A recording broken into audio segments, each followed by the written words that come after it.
Bem, vamos mergulhar em uma das histórias mais antigas e dramáticas que existem sobre coragem. Essa é a história de Judite e de como a fé de uma única mulher foi capaz de desafiar um império inteiro. A pergunta que guia essa história toda é, no mínimo, audaciosa. Será que é possível mesmo uma única mulher, sozinha, conseguir derrotar um império? Bom, vamos acompanhar passo a passo para ver como isso aconteceu. Para a gente entender o tamanho da coragem de Judite, primeiro a gente precisa ter uma noção do tamanho do inimigo. A gente está falando do Império Assírio, sabe? Uma verdadeira máquina de guerra, aterrorizante, liderada por um rei implacável, o Nabucodonosor. A história começa porque Nabucodonosor se sentiu desafiado, traído pelos reinos do Ocidente. E a resposta dele? Foi uma jura de vingança total. Ele simplesmente mobiliza essa máquina militar gigantesca com uma ordem bem clara e terrível: subjugar todo mundo. E qual era a escala disso? Olha só esse número. O general Holofernes marchava com 120 mil soldados de infantaria. E isso sem contar os milhares de arqueiros a cavalo. Era uma força que não foi feita para lutar, foi feita para esmagar. O exército de Holofernes não só conquistava, ele aniquilava tudo que via pela frente. Cidades inteiras subjugadas, lugares sagrados profanados, colheitas queimadas. O objetivo era claro: apagar a identidade dos inimigos, espalhando um terror que chegava muito antes das próprias tropas. E no caminho dessa força toda surge um último obstáculo: uma pequena cidade israelita chamada Betúlia. Ela acaba se tornando a última linha de defesa, se preparando para o que parecia inevitável. A estratégia do Holofernes foi de uma crueldade genial. Ele nem precisou atacar diretamente. Simplesmente cortou a água e esperou. Em menos de um mês, a cidade virou uma prisão de sede e desespero. E aí, a moral do povo simplesmente desmorona. Essa citação dos próprios habitantes mostra a perda total de esperança. Eles chegaram ao ponto de preferir a escravidão a morrer de sede, praticamente exigindo que os líderes se rendessem. Pressionado pelo povo, o líder Osias cede, mas faz uma última aposta. Ele dá um ultimato para Deus. Isso mesmo, 5 dias para um milagre acontecer. Depois disso, a rendição seria total e incondicional.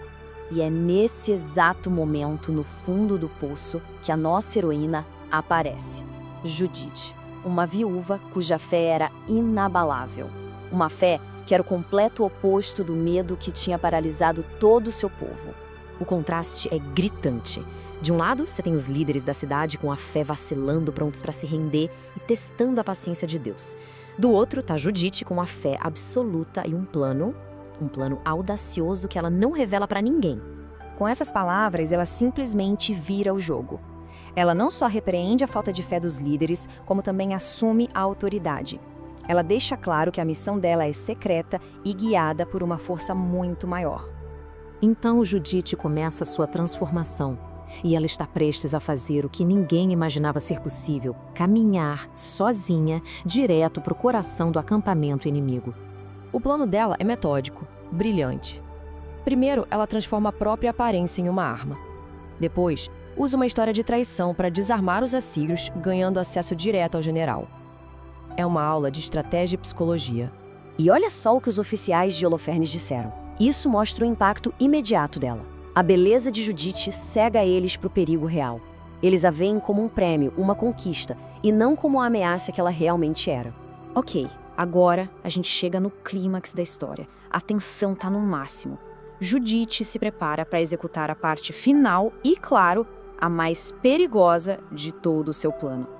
Holofernes, completamente obcecado, organiza um banquete privado só para os dois. Consumido pelo desejo, ele bebe mais vinho do que já tinha bebido em toda a sua vida, até cair num sono profundo, totalmente embriagado.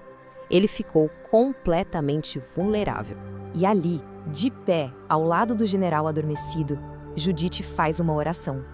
É silenciosa, fervorosa. Não é um pedido de perdão, é um pedido de força para completar a missão sagrada e salvar o seu povo. A ação é rápida, brutal e decisiva. Sem um pingo de hesitação, Judite faz o que era preciso, o ato que mudaria o curso daquela guerra para sempre.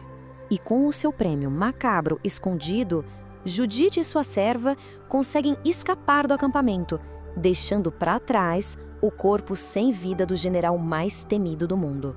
O que acontece em seguida é o caos total para os assírios e uma vitória triunfante para Israel. Tudo isso graças ao ato de coragem de uma única mulher. O ato de Judite foi muito além de matar um homem. Ela decapitou um exército inteiro. Sem o líder, aquela máquina de guerra que parecia imparável simplesmente desintegrou em pânico e confusão. O resultado foi glorioso. Judite não só salvou sua cidade, ela garantiu um longo período de paz para sua nação. Ela foi aclamada como a maior heroína do seu povo, um símbolo eterno de fé e de uma coragem sem limites. E no final, a história de Judite nos deixa com essa pergunta, né? O que realmente define um verdadeiro herói? É a força de um exército ou é a coragem de um indivíduo movido pela fé para fazer o que parece impensável? Histórias como a dela sugerem que a resposta é bem mais complexa do que a gente imagina.